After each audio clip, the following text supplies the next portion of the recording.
Okay. Okay, are you getting in? Just ready to launch. And that's ready. Okay, you do that. Hey, Mom. Not yet.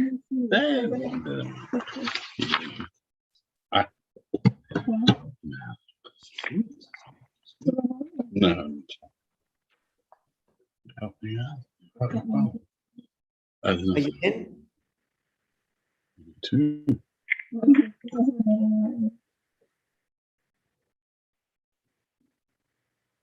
I don't know if I'm getting in. Just wait. I'm sure you will get in, Mom. Hold on.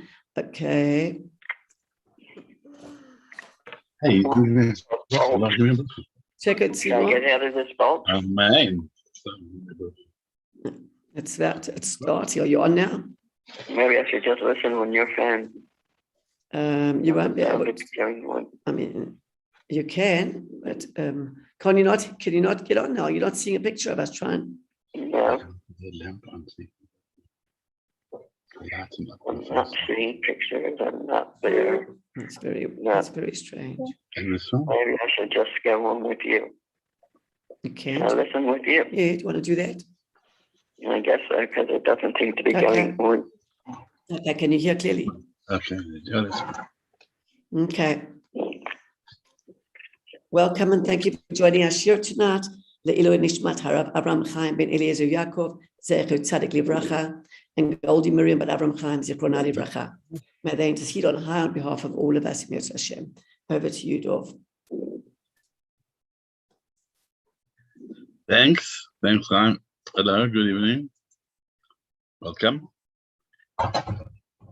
We'll have a shorter shir tonight. Finishing off our Mishnah, this Mishnah, pirkei's Mishnah Vav, with two more clauses, but they're both very interesting. Mishnah says as follows: Veloi, again, it's Hillel talking. Hillel the Nasi, who came from Babylon, Bavel, an unknown, relatively, to become the Nasi. And he said as follows: all his clauses in this Mishnah have been about learning. A bur doesn't have any social interaction. Then an amaretz, that's the next level. Then there's a lamed, that's the next level, somebody who can learn something. And he's capable of being even a chassid, because he's capable of entering into a relationship, we discussed. And the next level is a melamed, somebody who teaches, a melamed. And for that, you also have to have a particular relationship and a particular way with people. And he said, Loi hakaptan melamed, a person who overreacts instead of holding it within and then figuring out how best to respond. He's not a good melamed. But there you have it. Those are four very important levels of development of the Jewish personality. And then tonight he takes it on the fifth level, beyond melamed. What's beyond a melamed? What do you get higher than a melamed? He says, "V'lo kol hamarbe b'schora machkim." Not everybody who does a lot of schora, he's marbe b'schora, is very involved in business and trade. Machkim doesn't become a chochem. You see, he's introducing us to the fifth level of the Jewish personality, even higher than a melamed, because a melamed is only one level, but then there's someone higher than the melamed, and that's a chochem.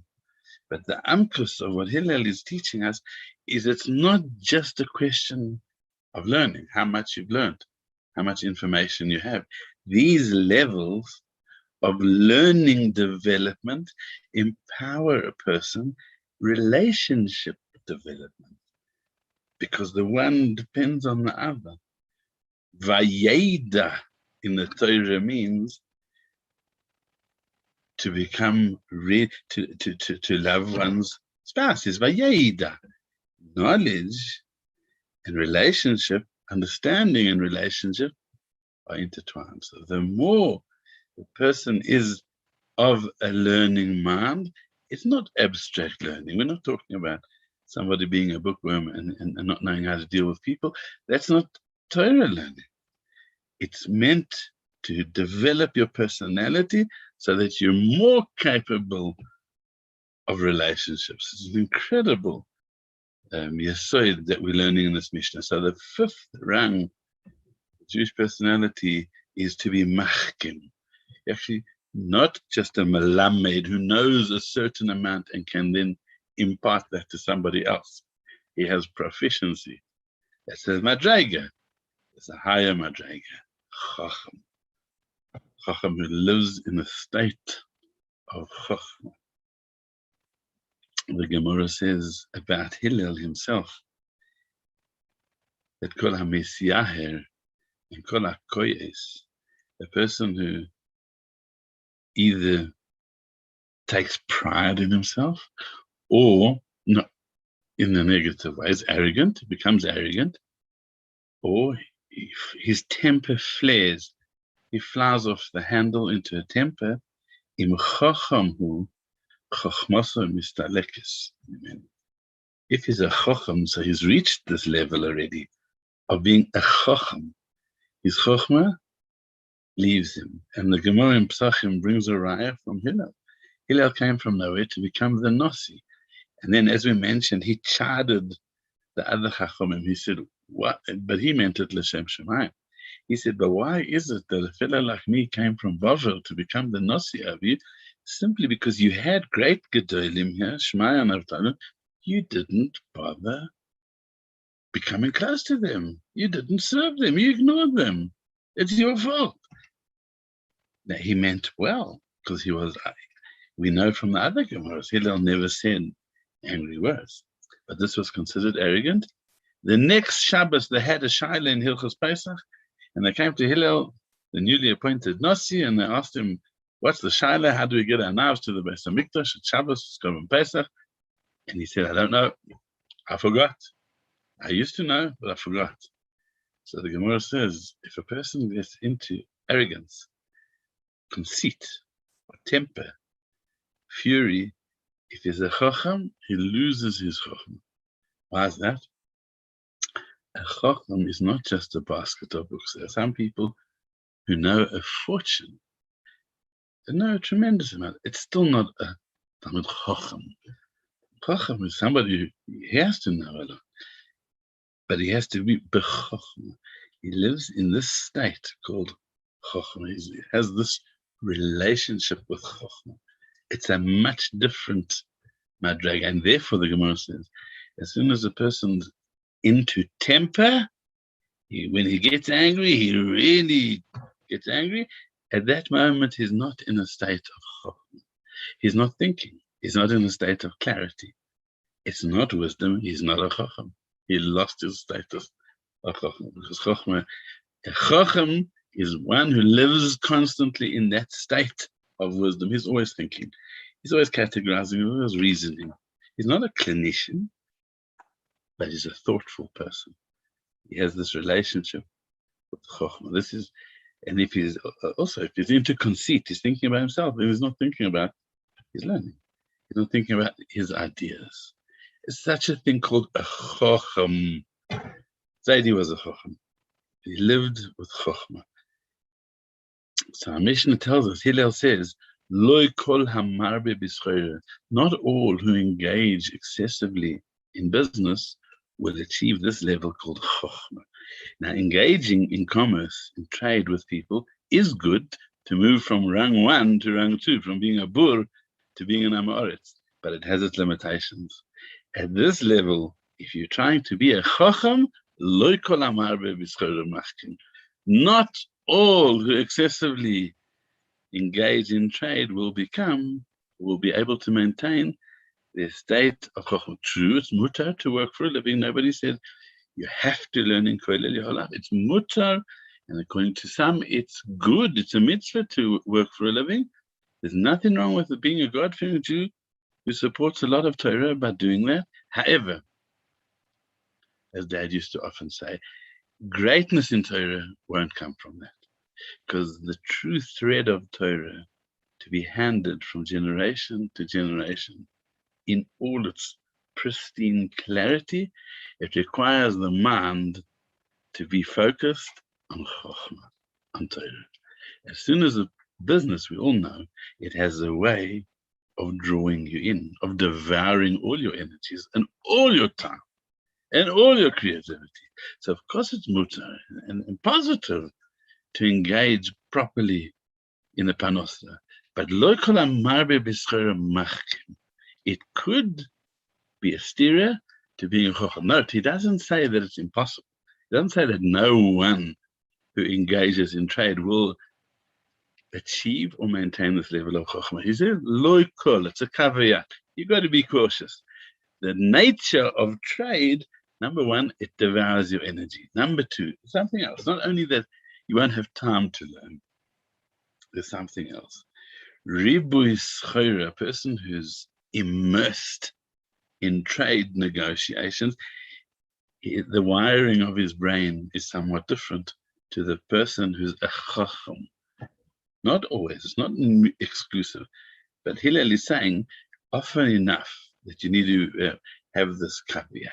The nature of a trade mind is that it's got to be, quid pro quo. I'll put this amount of energy in to receive that amount of goods back.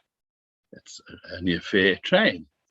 And that's how business works. And you try and chew the other guy down a little bit as well. It's just the nature of business. Make sure you get a better deal. And that's not necessarily the nature, the wiring, the mindset of Chacham. The mindset of a Chacham is, I'll do anything to become a little smarter, a little wiser. And it's got no cheshbon. You can't tell me how much I'm going to lose in the deal. I just need that Chacham. I want to clarify something. I want to understand something. He lost his sense of trade. He's not a good tradesman. That's not a good marketing skill. And even if one is already a chacham, he runs the risk of becoming a businessman. Nothing wrong with it. Obviously, it's very important. But if one wants to devote his life to living in this state called chachma, he needs to be cautious.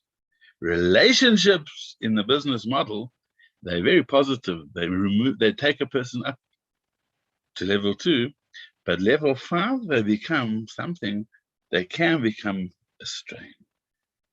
How does one deal with that?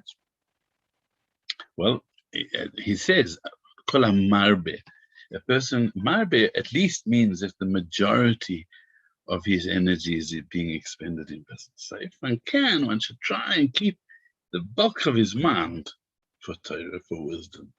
That's what Hillel says the Jewish personality is about, to be a chacham, somebody who is immersed, always engaged in thought and mindfulness. At very least, the time that you spend learning should be immersed in learning, and that time should be above all else. Nothing else matters. There's a wonderful story told about the Beis Ephraim Zalman Margolius. He came from a town called Brod in Europe. He wasn't the Rav of the town, ironically, but he was much more famous. He became much more famous for his Torah and for his response than the Rav of the town. And the Beis Ephraim was one day in the Beis Midrash, immersed in his learning, when a messenger came in from his wife and said, you need to come urgently to discuss a business matter. So the Beis Ephraim sent back the messenger empty-handed, said, not a chance. No. Eventually, when it was time for his break, he came home, and his wife said, well, why didn't you come? So he said, we have this arrangement that when I'm learning, nothing else matters. So she said, I'm aware of that, and you should know that I would never disturb you lightly. And this was an unusual opportunity for profit. Otherwise, I would never have bothered your learning. I would never have interrupted. So she told him the details of the deal, the potential deal that he had lost. But he answered as follows. He said, but what happens if I had already passed on after 120 to Olam Emes in Shamayim, and you needed to consult with me over a deal, what would you have done? Well, she agreed she couldn't call him. She would have to just manage on that. So he said, our understanding is that when I'm learning, I like to fulfill what the Pasuk says. Adam ki yamus ba'ohel. The Gemara says when a person will die in the tent, he's referring to a person who, the tent is the tent of learning. And when he immerses in learning, he enters another world. He's not part of the outside world. He said, when I'm learning, nothing can disturb me. And perhaps that explains why he achieved that level of fame for his clarity in his learning. Because he was a businessman, he was a fabulously wealthy businessman. But when he was learning, it was priority number one. And I suppose that's part of what Hillel is saying. If you allow the business model to overtake your mind, you're out of the state of Chochmah, because in the mind of the Chocham, Teireh Ubranas. Let's move on to the last clause of Hillel's Mishnah. And we've now gone through 5 levels. And the last line is, it says, B'makom she'ein ish ishtadel lihiyos. B'makom she'ein anoshim. In a place where there are no men, you endeavor to be a man. Ishtadel lihiyos ish.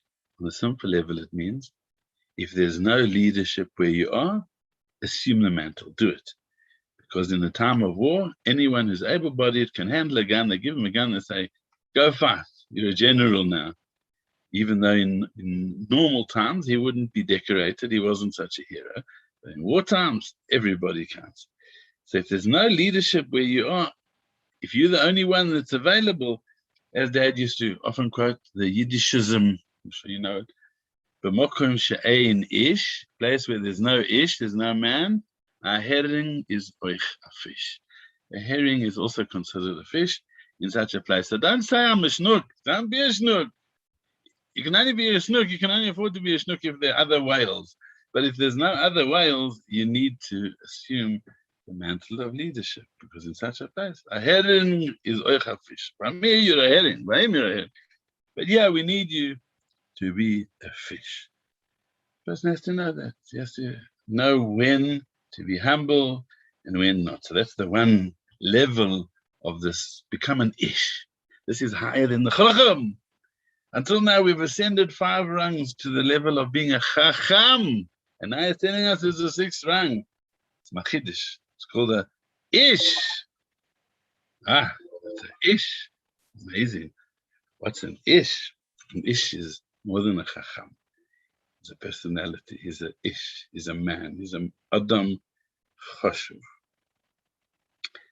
Next level of meaning in B'makom she'ein anoshim, one, that you should be a leader if there's no leadership. The other one is B'makom she'ein anoshim, even if there's no one watching, there's no anoshim, yishtadel liyos ish, be an ish anyway. Don't only be an ish because people are watching. Don't be only chashuv because there are people there. Rav Shlomo Zalman Auerbach used to say, this is pshat. In the tefillah we say every day, before the birkos, by the birkos hashachar, le'olam yehei adam yirei shamayim, v'seiser v'galui. Le'olam, always, person should be a yirei shamayim, in private and in public. What's the chiddush? You should always be a yirei shamayim. Rav Shlomo Zalman used to touch it like this: le'olam yehei adam, always be a mensch. Le'olam yehei adam, and in every single circumstance, whether there's galui, whether people are there, people are not there. Yehei adam. Make that your rule number 1. Always be an adam. Be a mensch. So this is one touch in what our mission is saying. B'makom she'ein anoshim, even where there's no people, be a mensch. Ishtadel lihiyos ish. Be an ish, even when you're by yourself. There's another touch, exactly opposite. Kotzker. The Kotzker were very wary of people in public wearing their religiosity on their sleeves. The Kotzker Rebbe, he didn't like any external displays of zeal. Even when there was a time when his Rebbe, his own Rebbe, was very, very sick, and the Hasidim got together to daven, and they were screaming the heavens down. And except for this one chassid, the Kotzke, it was said he stood as still as a rock. Nobody saw any movement in his body, in his face. And one of his fellows, who later became a Rebbe, remarked about him. He said, "Phew, the intensity of your davening at that time was so obvious." It was the exact opposite. He could see that the Kotzke was placing all his emphasis on an inner reality, on an inner world. He touched up the pasuk as follows: "Mayafu pa'amayich b'ne'olim bas nediv." Mayafu pa'amayich, how beautiful are your pa'amayich, means your footsteps, b'ne'olim, in your shoes. It's a reference. The prophet is talking, the Navi is talking when the Jewish people were oilele regel. It says to the Jewish people, Mayafu pa'amayich, how beautiful are your footsteps when you're wearing your shoes and you're going up to the regalim. The Kotzke touched it up differently. Listen to this magnificent shot. Mayafu pa'amayich, how beautiful are your heart beatings, when your heart beats with great passion, b'ne'olim, when it's closed up, when it's concealed. In other words, even when there are people watching you, be an ish, be real. That was the Kotzke emphasis. He didn't like people. He was very, very wary of people who were a big ish when people were there. He said, even when people are there, you be an ish. And our mission is saying the other side of them, the two of them go together. When there's no anoshim, be an ish. And even if there are anoshim, be an ish. Be someone real. And this is a key relationship to oneself, whether there are people there or there aren't people there. You be an ish. You have a great relationship with yourself, respect for yourself. Your ikar involvement has to be about your own inner world, who I am. You have to have a rich inner world and develop a respect for it. There's another level. If you don't have a Rebbe, you don't have anyone to inspire you. You don't have around you inspirational figures. So you say, well, what can I do? That's our generation, or that's the place where I live. And our Mishnah comes to say, not true, that's a cop-out. Why? And people say, no, well, that's my, my rabbi says that. But, the truth is that Jewish people are a rich nation, rich, blessed with chachamim. And a person has to know, there's also a gadol hador. So if you haven't got someone around you to inspire you, don't cop out. You make sure that you learn from the gadol of the generation. Rabbi Yonah says a remarkable pshat in our Mishnah. He takes it a step further. If there's no one in your generation who inspires you, don't stop there. Don't cop out. It's not an excuse.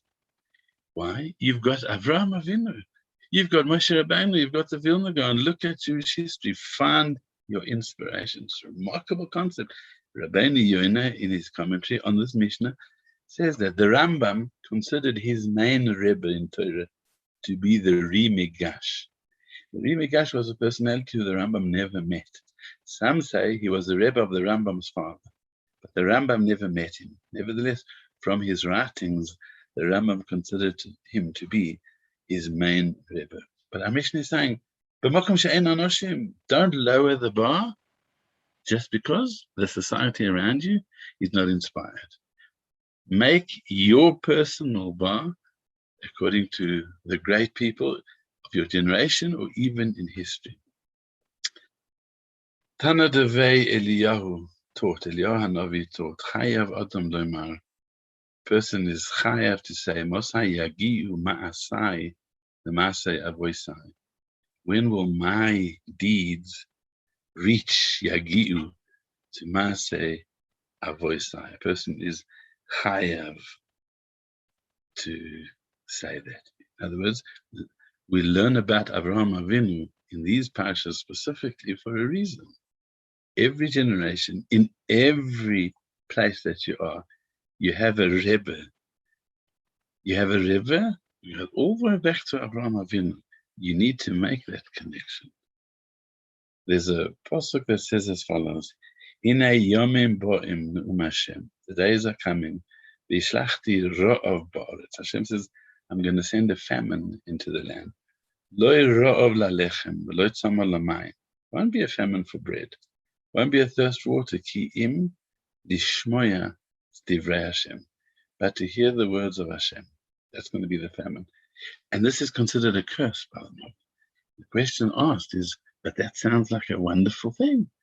Almost sounds like some generation ago, the Tshuva movement is going to, why is that a curse? Why is that a curse? The great Ponevezher of Yosef Shlomo Kahaneman, he said, you know why it's a curse? Because in a time of famine, Ra'av, people will even eat wood. People have even eaten earth. They have no discernment.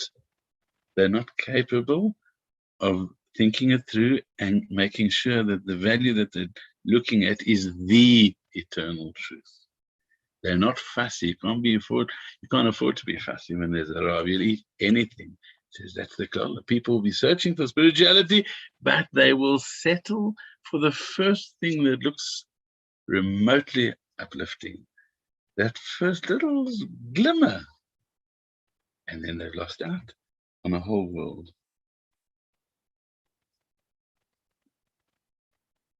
I often felt that Dad held up Avraham Avinu as a role model. And Avraham Avinu is an amazing. Avraham Avinu had every excuse in the world. He came from Terach. He came from nowhere. But he didn't cop out. Avraham said, it doesn't matter where you come from. Raise yourself up. That's what Hillel is saying. There's another level, an ish. An ish has to raise himself up. That's what an ish is. Be an ish. We don't expect Masaya Giyu Masai. When are my deeds? They won't equal Avraham Avinu, but they should connect. Yagiyu, they should touch. Just connect to the Avos. And that's what we're supposed to be considering when we read these parshas. As when the Shnai Mikra, the Shloach HaKadosh says, we should be reading about the great Avos and the great families of the Avos in order to learn something. There must be a rebbe. Don't settle for mediocrity just because you have no greats around you. You inspire yourself. That's what Hillel says. Be an ish. That's what an ish is. Dad and Rav the mom, they spent 6 decades lost in Africa, but they didn't get lost. Dad clearly became an ish. He took responsibility to make things happen because nobody else was making them happen. He made them happen when nobody was interested. He went be'eretz lo zerua. He came to a country where not only lo zerua, it was uncultivated. It was lo zerua. It was cultivated with loy with an aleph. They said, Yiddishkeit, you're talking about learning. Yeshiva, they said to him, you want to make the shtetl? Yeah, loy. No, you're in the wrong place. But he didn't settle. That's the highest level.